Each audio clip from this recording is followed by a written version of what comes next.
Hi, it's Alaska Granny. I thought I would share with you today some ideas of items you might want to keep in stock. Think of it as having a hardware store within your prepping supplies so that you have the things that you need.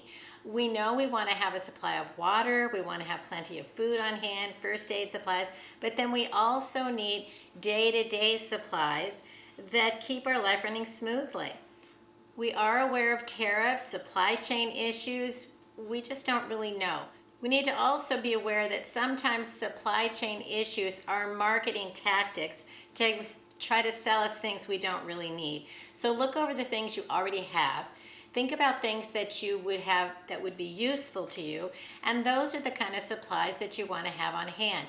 Don't buy things out of fear. Buy them because you think they are useful to you in your day-to-day life, or just the quirky things that could come along.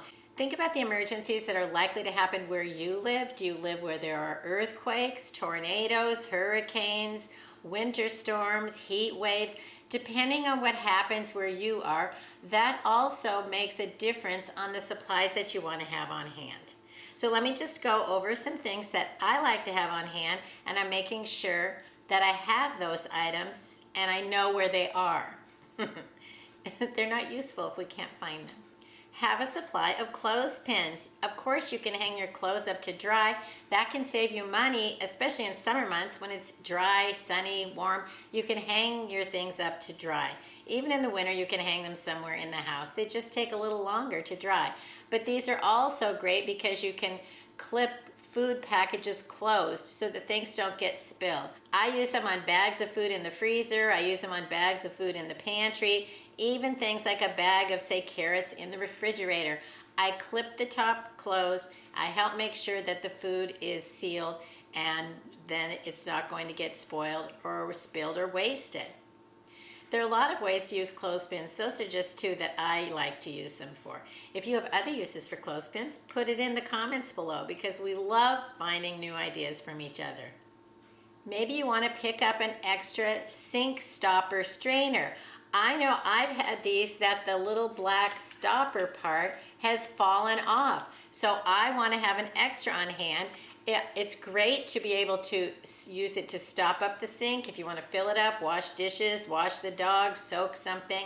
But then we also need to be sure that we are straining out, say, food particles, because you don't want to clog up your drain because you let too much debris go down the drain. So make sure that you're keeping track of that, because then you are avoiding making an emergency for yourself. They're only $1 or $2, so it might be something you want to pick up and toss with your plumbing supplies, or even just keep it under the sink so that you have it in case you need it. Another plumbing supply that I want to have on hand are the extra flappers that fit my toilet. Take off the lid of your toilet and look down in there, and there will be a rubber gasket type device that when you flush the toilet, it pops up and then it flops down, and it keeps the water in the tank so that it's then able to flush. But these don't last forever. They wear out. They also can get dirty and grimy. So one of the things you want to do occasionally is flip that flapper up and then wipe underneath it so that the seal is still going to be good. It may still work fine, but maybe something came in the tank in the water that could keep it from seating properly. So wipe it off occasionally. The water in there is clean. Don't be afraid to put your hand in the tank. And then have an extra on hand of the type that fits your toilet. This is the type that fits my toilet, and so I keep on hand the Corky Universal Flapper. I even made a video a few years ago on a different kind of flapper and how I installed it in my toilet. I'll put a link to that in case you're curious about it, but look at what type of flapper that you have and make sure that you have some extras on hand. Then if your toilet is running and you don't know why, you don't want to be wasting the water, you want to be able to have this simple gadget that can keep the toilet sealed properly so that the water isn't running and flowing and being wasted. Do you have a simple, sudsy, soapy dish brush? Sometimes they have a little scraper edge that can help you get debris off. I like to use these at Granny Camp, which is my Alaska off-grid cabin. I don't have running water, but I like to camp out there with my grandkids or just by myself with my little dog Teddy. and then I have to wash the dishes with very little water. So you can fill up the handle with soap, wet the spongy part, and then scrub around on the dishes, and then you can rinse it with a little bit of water. So these are really handy. But even if you don't go to an off-grid cabin and you don't wash dishes by hand, think about, what if the water does stop running? You need to have a way to clean your dishes easily. So maybe pick up one of these. They're also only $1 or $2. You can keep them with your dish towels or under the kitchen sink. Then if something happens, you can get it out and use it. These are also handy if you want to, say, scrub out the bathtub, because you can, you don't have to put your hand in there, and it gives you a little more reach to them. Look over your selections of glues. Do you have some super glue? I like to buy them in the individual packets because they're basically, once you open super glue, in my experience, it's rare that you can get it open again. So I like to pick these up when I'm in the lower 48 at the Dollar Tree, and then I have several uses of the super glue, single use, and then I don't have to worry about, will it still work next time? I also picked up some Fix-All adhesive, and this is a little different than super glue. So look over the different kinds of glues and things. Maybe even Elmer's glue, wood glue, Gorilla Glue. Look over the different kind of glues and pick up some that you think are useful to you. Bungee cords, zip ties, all of those type of fasteners are very handy. You need to know not only where they are, but have different varieties of them. Last year, I bought this set of bungee cords on Amazon, and it has a huge variety, so I can have the different sizes that I need. It has 10-inch, 18-inch, 24-inch, 32-inch, 40 inches, a canopy of ties, and tarp clips. So think about the different ways that you want to use it. Do you have a pickup truck? Maybe you need to have some kind of a canopy cover. So if you want to, say, load up and go to the dump, you need to make sure that the debris is not blowing all over the road. Not only is that bad for the road, but you can actually get a very expensive ticket for, like, dumping trash on the highway. And sometimes when you go to the dump or the transfer station, they won't accept your load if it isn't fastened down. So having something like the canopy cover can be helpful even if you don't go there very often. It's something that you really need. We have long hours of daylight because it's summer, but it's still a great time to pick up a solar light. They're inexpensive. You can put them along your pathways. You can even store a few in case the power goes out, and then keep the tab intact. Then when you need an emergency light, you activate them. You can pull that out. And you can also have them out in your yard. Then when you need them, go out and bring them in. I find these even at the Dollar Tree, and they have worked great for a very long time. They're good in the summer as well because, say you go out in the woods, you can mark where your campsite is. You can mark where the porta potty is or the outhouse. You can mark where your tent stakes are so no one trips over them. So they can be super handy. Pick up a bottle of mineral oil. It has so many good uses. You can use it to smooth skin.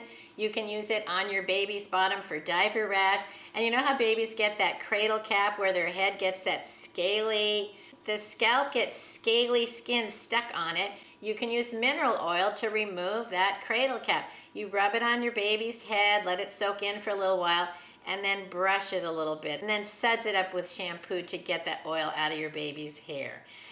Mineral oil can also be used on squeaky hinges and stuck zippers. If your zipper ever isn't going properly, put a little bit on a Kleenex or a paper towel or a napkin, and then just rub it along the teeth of the zipper. Then you'll find that the zipper pull will move far more smoothly. You can also use it to coat wooden utensils or even rub a little bit on your wooden furniture. And if you have, say, a ring from a glass that accidentally got left on a wooden surface, you can use some mineral oil, rub that in with a paper towel or a napkin, and then allow the oil to soak in, and it can help relieve the ring that you might have found on your wooden surface. Mineral oil can remove water spots. It can help prevent rust on your garden tools. There are all kinds of purposes that you can use mineral oil, so you might want to have some in your prepping supplies, your own hardware store, and just the everyday hygiene and cleaning items that you want to have on hand. Mineral oil might be something you want to add into your supplies. A must-have is a fire extinguisher, and then you want to check your fire extinguisher. They have a little gauge on here that tells you if it's still pressurized. You want to be checking that regularly to make sure that your fire extinguisher still has the correct pressure on it. If your fire extinguisher loses its pressure, I know here in Alaska, I have a place that I go and they can recharge them for me, which is less expensive than buying another fire extinguisher. You also need to remember when you want to use it, you want to pull out the pin, then you want to point, and then you squeeze the handle and you sweep it along at the base of the fire. Don't shoot it at the flames, shoot it at the fuel, at the base of the fire, and that's what's going to put it out. Think about good habits that help keep our life running smoothly also. Keep your car full of gas. Keep your dishes done so that if the water stops running or something happens, your kitchen isn't a disaster. Keep up with your laundry and basically keep your house picked up. When we keep control of our environment, we feel more in control during uncertain times, emergencies, stressful things that are happening to us. And it doesn't have to be an apocalypse. It doesn't have to be a full-on worldwide disaster.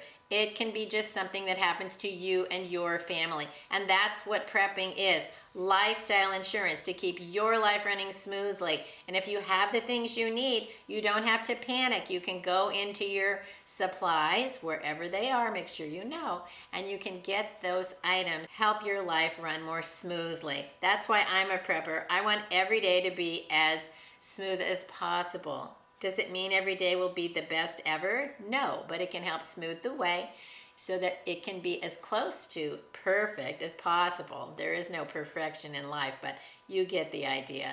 And that's why I try to have the things that I need. So then when I have a problem, I think, what do I have in my supplies? What could I use? How could I try to figure this out?